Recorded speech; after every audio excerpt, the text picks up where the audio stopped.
Hello dear student, welcome to online class subject geography. हाँ तो बच्चों, हमने कल महासागरीय जल परिवहन के बारे में पढ़ा था। आज हम बात करेंगे वायु परिवहन की। देखिए, वायु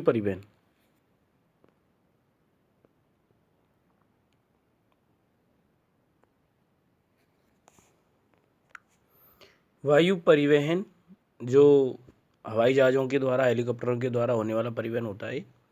वायु परिवहन एक स्थान से दूसरे स्थान तक गमनागमन यानी आने जाने का, गमनागमन का तीव्रतम यानी सबसे तेज साधन है, तीव्र साधन है।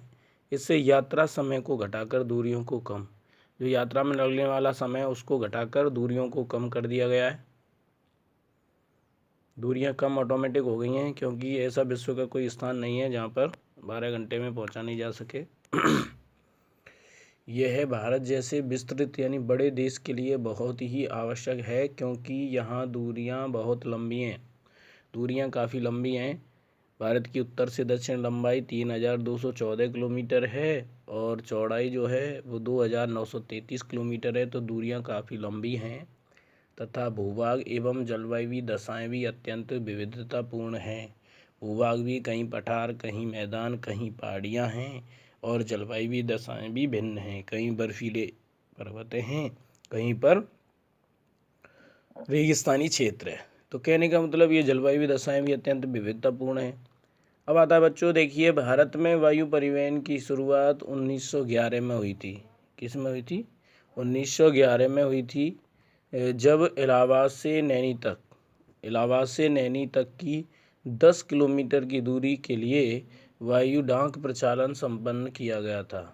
वायु डाक प्रचालन का मतलब होता है, पहली जो भारत में वायु परिवहन की शुरुआत सन 1911 में हुई थी और जो इलाहाबाद से नैनी तक 10 किलोमीटर की उड़ान भरी थी, जो डाक सेवा के लिए की गई थी। लेकिन इसका वास्तविक जो विकास है वो देश की स्वतंत्रता प्राप्ति के पश्चात ही हुआ था।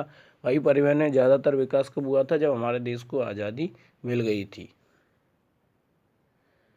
भारतीय वायु प्राधिकरण, एयर अथॉरिटी ऑफ इंडिया, भारतीय वायु क्षेत्र में सुरक्षित, सक्षम वायु यातायात एवं वैमानिक संचार सेवाएं प्रदान करने के लिए उत्तरदायी है। भारत में वायु परिवहन का प्रबंधन देखिए बच्चों, भारत में वायु परिवहन कौन प्रबंधन करता है, कौन मैनेजमेंट करता है इसका? एयर इंडिया द्वारा किया जाता है। अंडरलाइन कर लेना। अब अनेक निजी कंपनियों ने भी यात्री सेवाएं देना आरंभ कर दी हैं लोगों को। जैसे प्राइवेट बस होती है, ऐसे प्राइवेट जेटों के द्वारा यात्रियों को सेवाएं देना प्रारंभ कर दिया गया है। एयर इंडिया जो है वो गवर्नमेंट का सेक्टर है। एयर इंडिया यात्रियों तथा नौभार यातायात, नौका भार यानी जो सामान है, दोनों के लिए अंतर्राष्ट्रीय वायु सेवाएं उपलब्ध कराता है। यह अपनी सेवाओं द्वारा विश्व के सभी महाद्वीपों से जोड़ता है। यह अंतर्राष्ट्रीय सेवाएं प्रदान करता है एयर इंडिया। कुछ निजी कंपनियों ने अंतर्राष्ट्रीय सेवाएं शुरू कर दी हैं। कुछ निजी कंपनियां हैं जिन्होंने अंतर्राष्ट्रीय स्तर की फ़्लाइटें शुरू कर दी हैं। पवन हंस एक हेलीकॉप्टर सेवा है। पवन हंस क्या है? एक हेलीकॉप्टर की सेवा है जो पर्वतीय क्षेत्रों में सेवारत है, जो पर्वतीय क्षेत्रों में कार्य करता है या सेवा प्रदान करता है। और उत्तर पूर्व सेक्टर में व्यापक रूप से, जो उत्तर पूर्वी क्षेत्र है उसमें व्यापक रूप से पर्यटकों द्वारा उपयोग में भी लिया जाता है, यानी पर्यटक हेलीकॉप्टर के द्वारा इससे जाते हैं। ठीक है।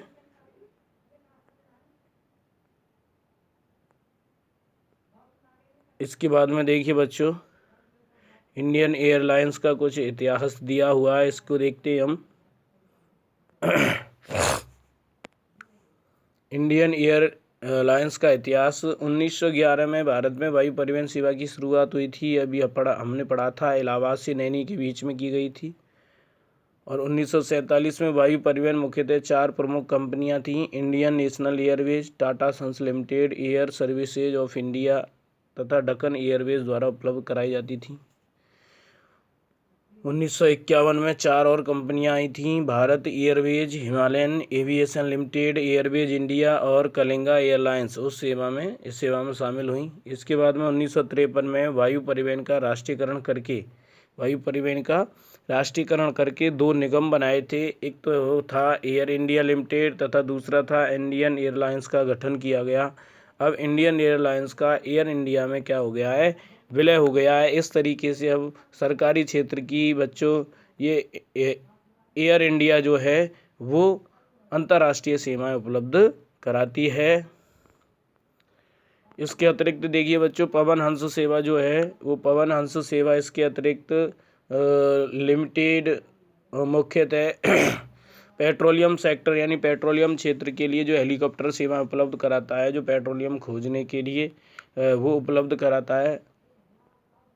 इस तरीके से अब यहाँ तक तो ये वायु परिवहन था। इसके बाद में बच्चों तेल एवं गैस पाइपलाइन, इसको हम कल पढ़ेंगे। आज के लिए धन्यवाद।